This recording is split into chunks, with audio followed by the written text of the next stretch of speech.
You're tuning into Black and White Sports on YouTube. The no-holds-barred truth on sports. The main event starts. All right, Black and White Sports supporters, let's talk about, I've had a bunch of people reach out to me in the last hour about Unrivaled ratings. I've said I'm waiting for these ratings. I've been very interested in these ratings, and I saw this very early this morning. I sent them to Ben Daniel Podcast. Go subscribe. And I said, we got the 18 to 49 ad demographic ratings, but we don't have the overall ratings. And when I went to the site that I normally get this stuff from, by the way, you can't hardly get cable ratings anymore on a daily basis. There's one site that I use. Well, I went over there and looked, and for the last, these are Monday's ratings, opening night for Unrivaled. But that night's ratings, Sunday's ratings, Saturday's ratings, Friday's ratings, that's as far back as I went, all of those cable ratings were lacking overall viewership numbers. So we just have 18 to 49 ad demographic numbers to look off of. Would I normally make a video on this? No. But this channel, well, you guys run the content on the channel, all right? The viewers. You guys wanted me to talk about this. I'm going to talk about it. Because make no mistake, these ratings are trash. Without even having to see the overall viewers. The 18 to 49 lets me know, I've been doing this long enough, lets me know, oh, these ratings are dog shit. All right? I mean, you may be talking about literally, like there is a rating on here. Let me just bring this up. Down here at the bottom is on True TV was a 0.02. They might have been 50,000 people watched that. And then the same game on TNT was a 0.03. There might have been another 75,000 watched. So you're up to 125,000, maybe at best 150,000 viewers. And then this Breeze Phantom game on TNT, a 0.04. And guys, in case you're wondering what this is, that's 40,000 people, that's 30,000, that's 20,000 in the 18 to 49 ad demographic. So when they go to give media rights contracts for leagues, they look at this because this is the number, this is the criteria that advertisers are going to pay for. They believe the most money spent is from people that are 18 years old to 49 years old. All right. So these numbers are bad. We just don't yet know overall exactly how bad. We just know they're straight trash. My gut feeling is probably 150,000 viewers maybe. Something like that. I would guess very well below 200,000 viewers. They're going to be dog crap. No matter what. So that gives you, that's what I've got with Unrivaled right now. It's not off to a roaring start. I was asked earlier, well, they expanded their seats, didn't they? Yeah, from 850 to 1,000 people in attendance. 850 to 1,000 people in attendance. I told somebody the other day, 2A, East Texas 2A high school basketball. I've seen plenty of games where there's more people in attendance than that. I mean, just being real. So, something else I've been wanting to talk about here.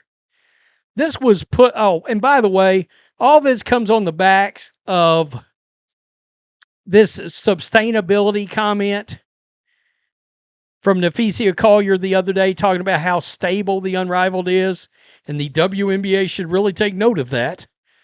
Quote, being on this side with Unrivaled, I know what it takes to run a sustainable business, so I think if you can't find a model that makes that happen, we need to put people in place who can.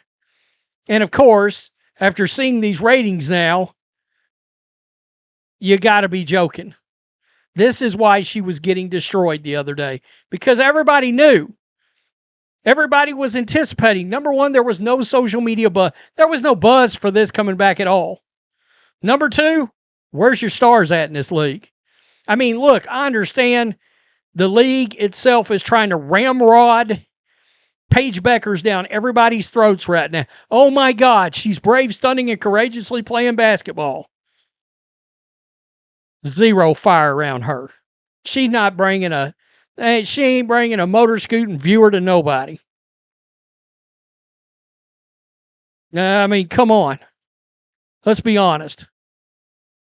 You got WNBA games on NBA TV that are bringing 400,000, 3 times the amount of 500,000, 800,000 real viewers. And some could argue, even at that, that's not great. So that's why this comment, I made a video on this. We won't go through it again, but Nafisa Collier got destroyed over these comments. Absolutely crushed in the dust. Now, I want to address something that I have not made a video on, not going to. I want to talk about it here. But there was a post put up about why in the world, and it had ratings for the NHL comparing to the WNBA, and somebody said, see, the WNBA should be getting paid as much or more than NHL players. And it was showing average salary for one, average salary for the other. The average NHL salary is like $3.8 million.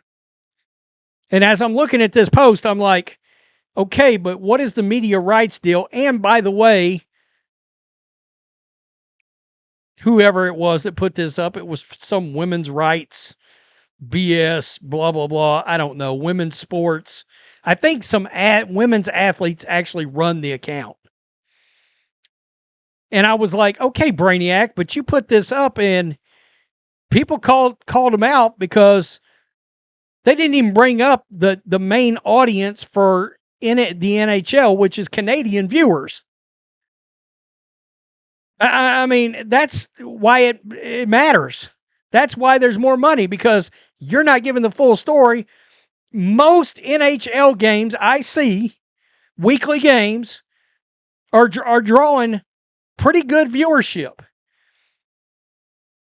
And it translates over 2 countries. Now, you see that headline? NHL and Rogers announced 12-year national media rights deal.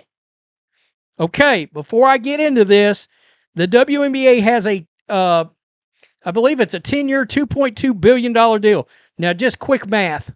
That's $220 million a year.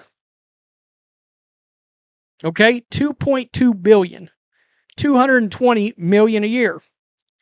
The NHL, they signed a 12-year, $11 billion agreement that starts this year, 2026, 2027, following the conclusion of the current landmark deal, extending strategic partnerships to over 2 decades. Now, so if you take $11 billion and divide it by 12 years, do you know what that comes out to? $917 million a year. Oh my God, why does WNBA players not make what NHL players do? Well, let's just do a little quick mathy math here. I got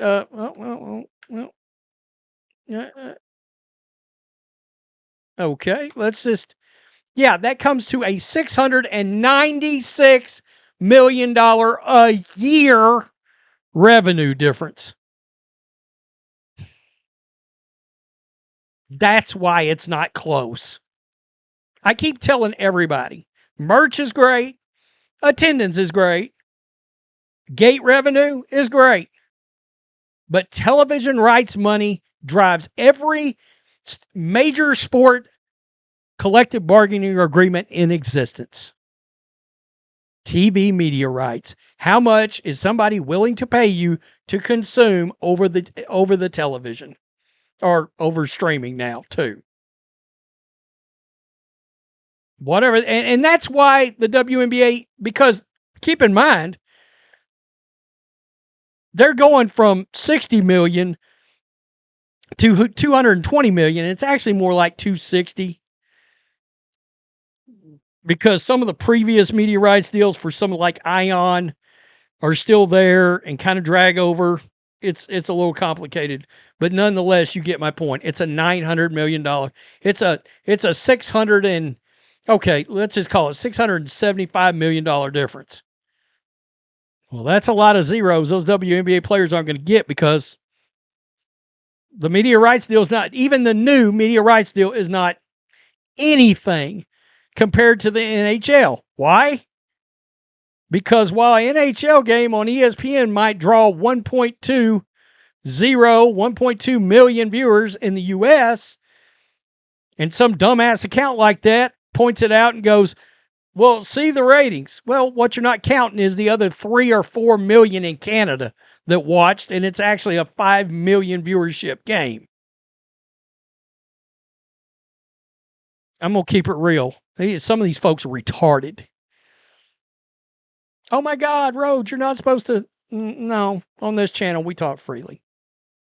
Once again, make sure you're still subscribed to the channel, and if you're not, resubscribe and choose the bell to get all notifications on videos. Ever since I started bringing this up like 5 days ago, 1,200 subscribers had to come back. I mean, it's ridiculous.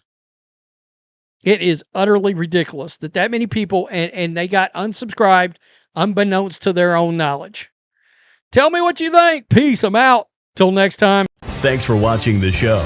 Be sure to like, comment, and subscribe. Be sure to tune in next time on Black and White Sports.